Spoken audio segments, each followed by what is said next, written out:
ये वीडियो मैं हिंदी में बना रहा हूँ, इसलिए बनाने की ज़रूरत पड़ी कि बहुत से लोग सनातन धर्म को गलत ढंग से समझते हैं। जिसे वर्तमान में लोग हिंदू धर्म, जिसे मैं हिंदू धर्म कम पंडाओं का धर्म कहता हूँ। मैं क्यों कहता हूँ? पहले तो कोई भी सिद्धांत हैं, वो इंसानों के बनाए गए हैं। बार-बार मैं कहता हूँ कि भगवान एक बहुत बड़ी चीज़ है, जिसके बारे में आज तक कोई व्याख्या कर पाना जिन ऋषि मुनियों ने बिना दूरबीन के एक अभी क्या कहते हैं शनि राशि आने वाला शनि का एक क्या कहते हैं साढ़े साथी आने वाले तो उसमें बताऊं कि शनि 30 साल लगा देता है। तो बताइए जिस ऋषि मुनियों ने ध्यान लगाकर सारी गणनाएं कर लिया और सारे नॉलेज को प्राप्त कर लिया, उन्हीं ऋषि मुनियों के ज्ञान को कहा जाता है कि वेदों में कलेक्शन किया गया। ऋषि मुनि तो कभी गलत बात बोलेंगे नहीं, कभी इलॉजिकल बात बोलेंगे नहीं, लेकिन बहुत सी भी अतार्किक बातें आपको वेदों में मिल जाएँगी, बाकी जगहों तो इससे साफ स्पष्ट है कि उसे समय के हिसाब से ऋषि मुनियों ने यही गलती किया क्योंकि वो खुद तो संकलन करते नहीं थे, किसी को बता दिया उन्होंने कि भाई उस ऋषि ने ये बात बताई थी, तो शिष्यों के माध्यम से उसका कहीं पे एक कलेक्शन हुआ, उसमें कई जगह अशुद्धियाँ भी आ गई और उन्होंने इस बात पे ध्यान नहीं दिया कि कागज़ की खोज या इस टाइप की चीज़ें करें, जिस पे उनकी बातों को रखा जा सके, तो काफ़ी अशुद्धियों की चीज़ आई। तो धर्म इसलिए ज़रूरत पड़ी जब इंसान सामाजिक व्यवस्थाओं में रहने लगा, समाज में रहने लगा, तो उनको मैनेज करने के लिए, उनको प्रबंधन के लिए कुछ सिद्धांतों की ज़रूरत पड़ी। फिर जो भी बेस्ट प्रैक्टिसेस थे, सनातन धर्म की महानता इस बात से नहीं है कि हमने चाँद, तारों और सूर्य हुआ और बाकी ग्रहों की गति से लेके बहुत सी जानकारियों को प्राप्त कर लिया। महानता इस बात की है कि उस चीज़ में, धर्म में जो भी वैज्ञानिक या तार्किक बातें थीं, उनको एडॉप्ट करना था। बहुत से धर्म हैं, उन चीज़ों को एडॉप्ट नहीं करते हैं। वो गलत भी बोल दी गई और अधिकांशतः गलत ही बोले गए हैं, जिनका निर्माण भी सनातन धर्म के बाद ही हुआ। वो तो धर्म नहीं है, पंथ ही है ज़्यादा। लेकिन उनकी सबसे बड़ी प्रॉब्लम थी कि वो लॉजिक को एडॉप्ट नहीं करते थे, वैज्ञानिक चीज़ों को एडॉप्ट नहीं करते थे। आज हम वर्तमान हिंदू धर्म के स्वरूप पे भी आते हैं। आज वर्तमान धर्म हिंदू धर्म का स्वरूप भी बाकी तथाकथित धर्म तो उन्हें नहीं कह सकते, उन्हें रिलीजन ही कह सकते हैं या जिन्हें पंथ कह सकते हैं, उसकी मैं बात करूं तो ये रिलीजन या पंथ ही हैं। आज का भी धर्म उसी राह पे चल चुका है। अब लोग कहते हैं कि कैसे आप कह सकते हैं? पहले थी कि साधना होता है, आराधना की भी ज़रूरत पड़ती है, लेकिन आराधना एक प्रिपरेशन है, वो धारणा का पार्ट है, धारणा से ध्यान आता है। एक एग्ज़ाम्पल मैं शिव का लेता हूँ।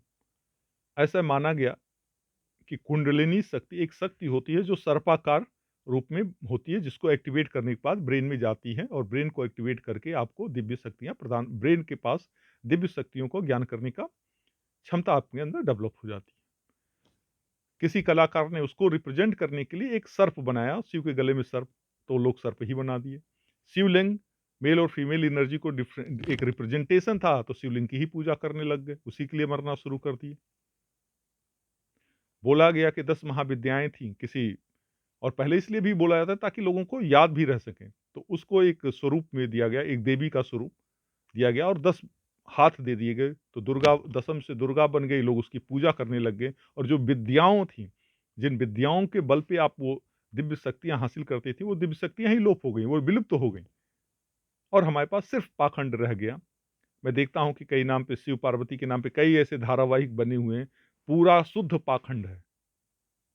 फिर आप गर्व किस बात पे कर सकते हो? आप में और दूसरे मूर्खों द्वारा बनाए गए या मूर्ख के द्वारा परिवर्तित कर दिए गए में और आप में क्या अंतर रह गया? अगर आप तर्क की बात नहीं करते। फिर जैसे मूर्खों ने बनाया, वैसे आपने क्या अंधेर हो गया कि आस्था या उसके पे संविधान में भी बना दिया, उस पे आप कोई तर्क नहीं कर सकते, उसके विरुद्ध नहीं जा सकते, दूसरों की आस्था के या दूसरों की धार्मिक भावनाएँ आप आहत नहीं कर सकते, मतलब तर्क की क का गुंजाइश बंद। तो और इसीलिए बुद्ध जैसा और शंकराचार्य शंकराचार्य से महामूर्ख को लोग विद्वान बोल देते हैं और बोलते हैं बुद्ध। बुद्ध एक ऋषि परंपरा का ही एक पदवी था।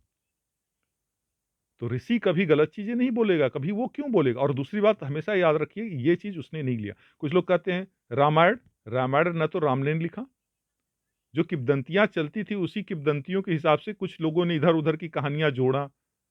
अब कहते हैं रावण बड़ा महान, बड़ा ज्ञानी। अरे कोई ज्ञानी नहीं, कोई रहा होगा लोकल गुंडा जिसको कुछ लोगों ने प्रोपेगेंडा कर दिया। नहीं तो जो बंद तंत्र साधना से ज्ञान प्राप्त किया हो और तंत्र साधना से शक्तियाँ प्राप्त की हों, वो कभी छिछोर नहीं हो सकता। लेकिन जब कालांतर में लोगों के हाथ में पड़ी तो लोगों ने महिमा मंडित करना शुरू कर दिया, तो झूठी-झूठी कहानियाँ लिखना शुरू कर दी। तो हमेशा याद रखिए, सनातन धर्म की महानता वैज्ञानिक तथ्यों को स्वीकार करने से है। ये सनातन धर्म का पार्ट नहीं है। अगर आप मोबाइल यूज़ करते हो, मोबाइल की खोज आपने नहीं किया, लेकिन अगर उसके सिद्धांत को यूज़ करते हैं या कोई और वैज्ञानिक सिद्धांत को आप एडॉप्ट करते हैं, ये आपकी महानता है। आप उसको एडॉप्ट ही नहीं करते। कोई ऋषि-मुनि किसी जाति और धर्म में नहीं आता था। हमेशा याद रखिए, वर्ण व्यवस्था और धर्म व्यवस्था, ये व्यवस्था है। ये एक मैनेजमेंट, एक सिस्टम बनाई गई थी आपके जीवन को सुखमय बनाने के लिए। बाद में जो तंत्र की विद्या है, ये धर्म से रिलेटेड नहीं है, क्योंकि तंत्र एक परावैज्ञानिक चीज़ें हैं कि कैसे, ये भी एक बड़ा विज्ञान है कि ब्रेन को कैसे एक्टिवेट करके उन शक्तियों को हासिल किया जा सकता है। खुद सोचिए, जब दूरबीन की खोज नहीं हुई थी, उसी समय जो भी चंद्रमा की कितनी डिस्टेंस है, क्या कैलकुलेशंस हैं, सब कुछ हमारे, अगर ज्योतिष में जाएगा तो सारे कैलकुलेशंस हैं, कितने 30-30 डिग्री का ये बनता है, ये बनता, अक्षांश बनते हैं, ये सारी कैलकुलेशंस वहाँ पे हैं। कैसे कर लिया गया?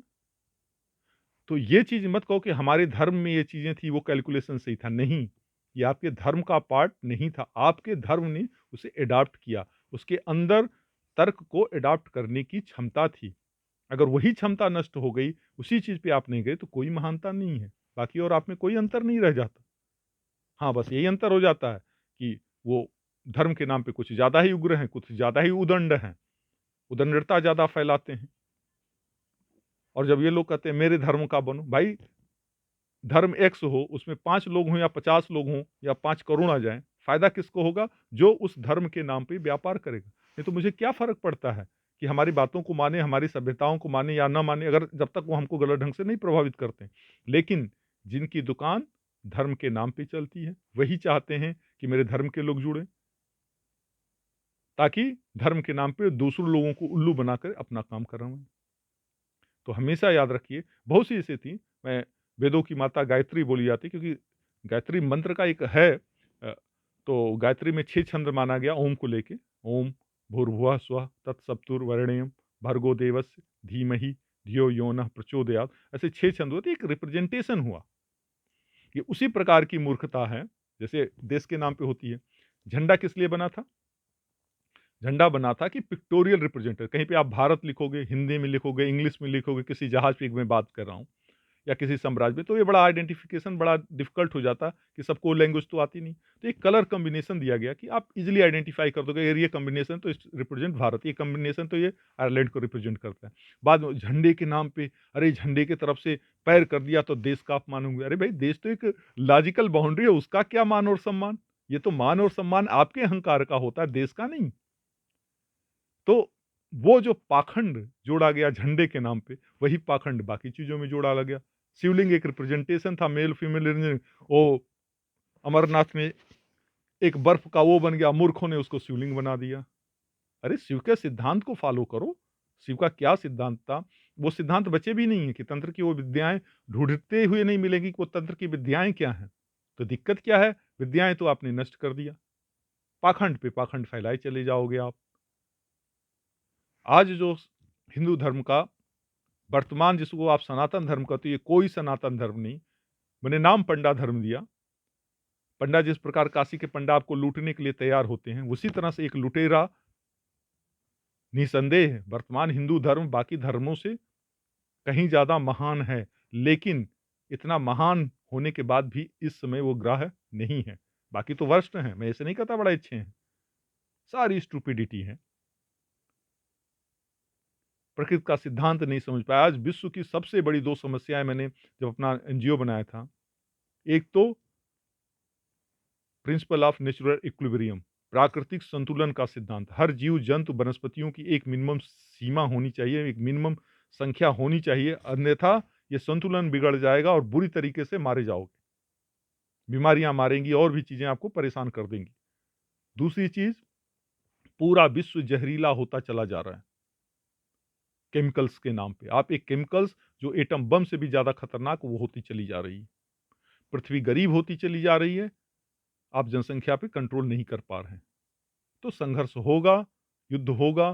कोई संगठन तो ऐसे बनेगा नहीं, आप भड़काओगे, धर्म के नाम पे भड़काओगे, जाति के नाम पे भड़काओगे, तभी तो लोग आपके पास आएंगे। नहीं तो जो अपने बाप बेटा अपने बाप की नहीं सुनना चाहता है, वो आपकी बात क्यों सुनेगा? क्योंकि आप जब उसको भगवान के नाम पे उल्लू बनाओगे, देश के नाम पे उल्लू बनाओगे, संस्कृति के नाम पे उल्लू बनाओगे, तो हमेशा याद रखिए वो मैनिपुलेटर हैं। They are manipulator. वो आपको यूज करना चाहते हैं और आप प्रयोग हो भी रहे हैं। और कुछ लोग उसके नाम पे दूसरों को प्रयोग करना चाहते हैं। ओ मैं तो बड़ा धार्मिक हो गया, हिंदू हूं, मैं तो मुसलमान, बहुत कट्टर मुसलमान हूं। वो कट्टर दिखा के दूसरों को यूज करना चाहते हैं। इसलिए तार्किक बने, बुद्ध जैसा। क्योंकि माना जाता बुद्ध मतलब मुनि माना गया, शाक्य मुनि मनन करते थे, मनन का पत्ता वो ऋषि परंपरा का था। उसके बाद गोरक्षनाथ हुए, नाथ संप्रदाय में देखा जाए। इसके बाद हमारे पास कोई भी बंदा ऋषि परंपरा का रह ही नहीं गया। शंकराचार्य का मैं देखा, आदि गुरु बोलते हैं, गुरु नहीं, वो आदि गधा आदमी है जो मेमोरी टेस्टिंग की बात करता, बकवास की बात करता। मैंने उसका मंडल मिश्र और बाकियों का सुना।